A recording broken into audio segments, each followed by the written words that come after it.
Nah, totalnya 144.000.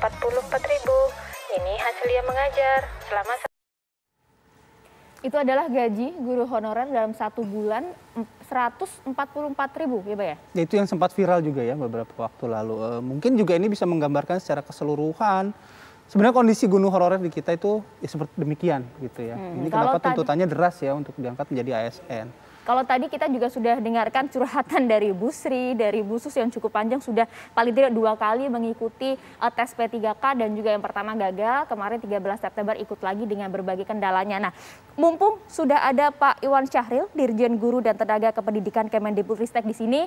Pak Iwan, izin ini Pak menyampaikan aspirasi dari Bu Sus dan juga Bu Sri. Kalau Bu Sus ini tadi dari Garut ini sudah paling tidak 18 tahun bekerja sebagai guru honorer. Untuk Bu Sri sendiri di Blitar ini sudah paling tidak 25 tahun menjadi guru honorer dan katanya jalannya terjal sekali Pak ini untuk ikut P3K, ada berbagai kendala di sana. Baik, terima kasih sekali lagi kepada semuanya. Sebenarnya gini, tujuan kita tentunya untuk seleksi ASN pegawai pemerintah dengan perjanjian kerja untuk guru-guru honorer ini ada 3. Yang pertama adalah perbaikan tata kelola guru secara keseluruhan, lalu penyelesaian isu guru honorer dan reformasi birokrasi ASN. Nah, kenapa munculnya guru honorer ini? Karena yang pertama tata kelola guru kita dengan desentralisasi ini tidak berjalan secara optimal. Jadi supply dan demand-nya itu tidak terjadi secara seimbang. Ketika ada guru yang pensiun tidak langsung diganti oleh guru atau rekrutmen yang baru. Sehingga sekolah-sekolah pun pada akhirnya melakukan rekrutmen secara sendiri-sendiri.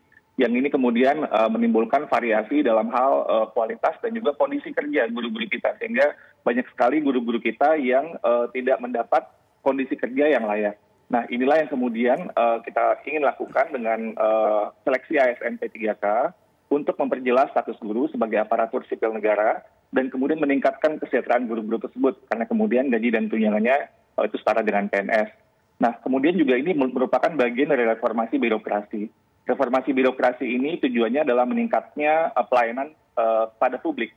Dan inilah yang kemudian dalam konteks guru, maka sesuai dengan Undang-Undang ASN nomor 5 tahun 2014, maka peningkatan kualitas layanan publik dalam hal pendidikan ini adalah layanan kepada murid-murid kita.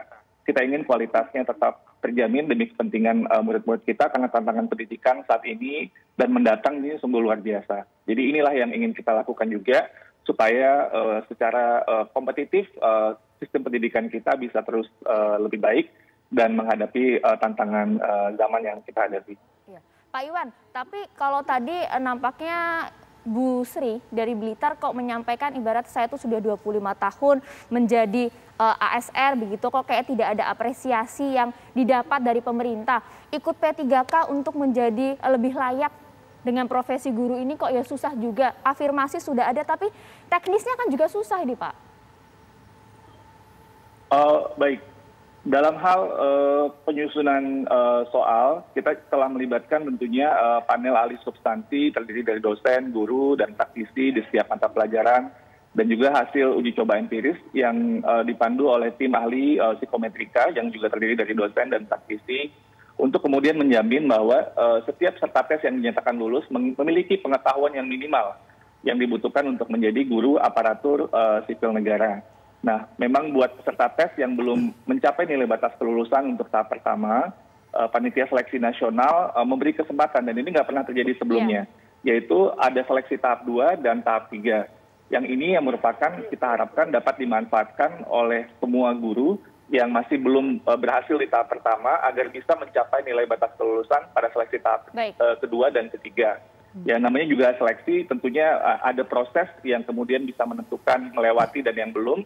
Kita sangat paham sekali dengan kekecewaan yang ada di tahap pertama ini, namun masih ada tahap kedua dan tahap ketiga, sehingga kemudian bisa mempersiapkan lebih baik lagi dan saling memberi dukungan. Harapan kita semua adalah semua ibu bapak guru dapat lulus di seleksi ASN tahun ini. Nah, itu tadi Pak Iwan sudah menyampaikan. Saya mau minta respon langsung ke Ibu Sus, Ibu Sri, dan juga mungkin akan ada yang ditanyakan. Mumpung ada Pak Dirjen, ada Pak Dirjen di sini. Pagi hari ini saya mau ke Ibu Sus terlebih dahulu. Silakan Bu Sus. Ya, baiklah. Selamat pagi Pak Dirjen. Selamat pagi, Assalamualaikum Bu. Iya, Waalaikumsalam warahmatullahi wabarakatuh. Ya, barangkali ini saya mau curhat ya. Kaitannya dengan pelaksanaan hari kemarin, kebetulan saya ikut tes yang kedua kali di P3K itu, dapatnya sesi pertama, ya. Sesi tanggal 13 hari Senin gitu ya. Apa yang saya sampaikan tadi ya ke Mas Bayu dan Mbak itu ya, itu betul-betul terjadi Pak di lapangan. Ya. Jadi terutama itu untuk kompetensi teknis ya Pak, itu sangat tinggi sekali dan peningkatannya dari pengalaman kami testing yang 2019 nilainya itu sangat tinggi sekali Pak peningkatannya. Kalau nggak salah untuk teknis tahun 2019 itu nilainya cuma nilai passing grade-nya cuma 65 gitu.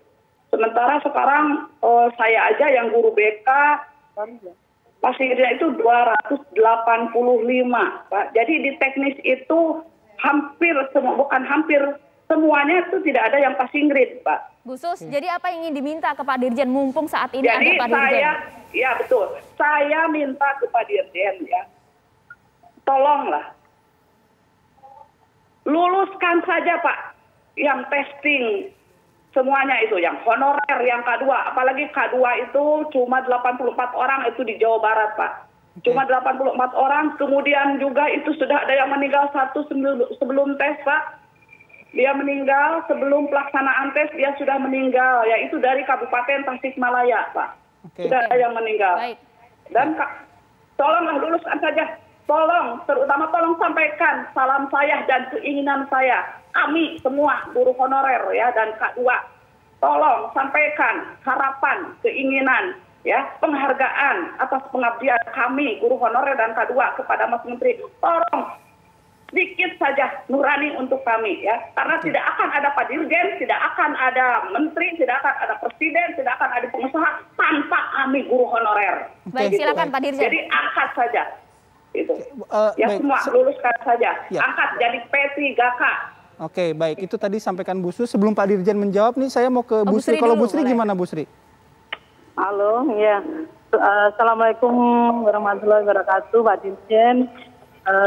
Saya mengapresiasi dari apa yang disampaikan oleh Bu Sus, tapi dalam hal ini memang segala sesuatunya itu kita sebagai masyarakat Indonesia juga mematuhi aturan. Nah, dalam hal ini bukan saya tapi dalam hal ini juga tolong kami jangan selalu mengatakan kan masih ada kesempatan kedua dan ketiga. Kami ini sebenarnya sudah sangat capek Pak dengan kondisi kami di lapangan. Kalau kami harus katakanlah harus bersaing dengan mereka yang muda dalam hal ini. Mohon maaf terkait kemarin soal ujian kemarin itu saya guru bahasa Indonesia. Di sini pelajaran bahasa Indonesia soalnya kayak koran Pak. Mohon maaf. Jadi kami mengerjakannya itu bukan memahami kalimat yang ada, tetapi hanya membaca petunjuk dan jawaban apa yang ada di situ. Karena untuk memahami kalimat yang di atas itu sangat dengan waktu yang sangat singkat itu sangat kami rasakan. Apalagi dengan usia mata kami sudah, itulah kendala-kendala. Okay. Nah, kami sangat berharap bukan kami harus dibenturkan, masih ada kesempatan tahap kedua, ketiga, Pak. Mohon. Jadi harapannya apa, Bu Sri? Harapan kami, tolong paling tidak, kalau memang grade-nya itu, saya berharap grade itu turun, Pak. Paling tidak ada turun, katakanlah 30%, itu satu. Kalau itu ada afirmasi, teman-teman ini ada afirmasi, katakanlah K2 itu ada 15%. Atau mungkin yang usia 35 ada 30%. Ada toleransi di sana lah ya Bu Sri? Itu ada toleransi gitu loh. Dengan pengabdian kami yang selama ini sudah tidak ada belum ada perhatian sama sekali. Contohnya saya sudah 25 tahun. Nah ini Pak yang harapan ada korelasi antara pengabdian dengan dengan aturan. Jadi kami tidak menolak aturan yang ada begitu Pak. Langsung saja kita dengarkan Pak Dirjen, monggo dijawab Bu Sri dan juga Bu Sus tadi masukannya. Terima kasih masukan-masukannya kepada Bu Sri dan Bu Suswantini. Tentunya seperti yang sudah disampaikan juga oleh Bu Sri dan Bu Suswantini bahwa kita sangat memahami tentang kondisi yang ada di lapangan. Tentunya ini menjadi perhatian kita semua, Ibu. Namun tentunya yang seperti Ibu juga sampaikan bahwa untuk menjadi aparatur sipil negara ini perlu melalui sebuah proses seleksi. Ini kan sesuai dengan undang-undang atau regulasi yang ada. Nah, pemberian afirmasi berupa bonus nilai ini kepada non-ASN yang berusia 35 tahun ke atas dan juga untuk guru honorer PHK 2 ini tentunya sudah kita khususkan. Karena sekali lagi kita ingin yang ini sebelumnya tidak ada dalam seleksi ASN sebelumnya, dan kemudian kita berharap tentunya dengan kesempatan yang lebih banyak pada tahun ini kita pun juga bisa memastikan bahwa guru-guru kita bisa memaksimalkan kesempatan yang ada ini. Jadi kami harap tetap kita berjuang untuk memaksimalkan Ibu, mungkin jangan patah semangat dulu.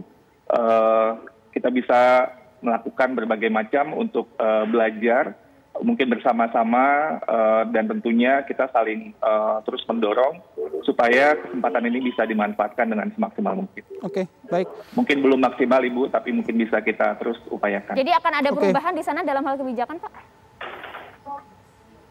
Seperti yang saya sampaikan, kita tetap memaksimalkan tahapan yang ada pada saat ini sesuai dengan apa yang sudah ditetapkan oleh Panselnas, bahwa ada tahap kedua dan tahap 3. Tentunya kekecewaan ini di tahap 1, harapan yang sangat besar tentunya itu kita sangat pahami.